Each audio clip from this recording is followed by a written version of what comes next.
The Spanish are making no secret of the fact that they believe the pilot was at fault, that he was on the wrong flight path and that he'd begun his descent too early. But the British want to know why, if it was the pilot's mistake.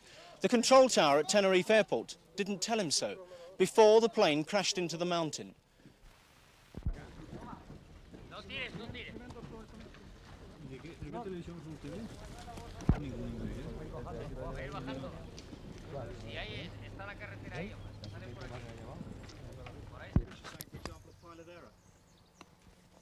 Normal thing, isn't it? Somebody says in. But I mean, have you got any evidence to suggest that it was a pilot error? It's far too early to reach any conclusions about anything, I think, really.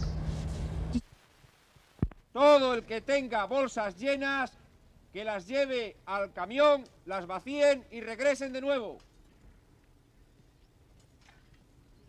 Atenderme a una cosa aquí. Uno que haya que no sea de ningún equipo. A ver. Tal como la estrella que...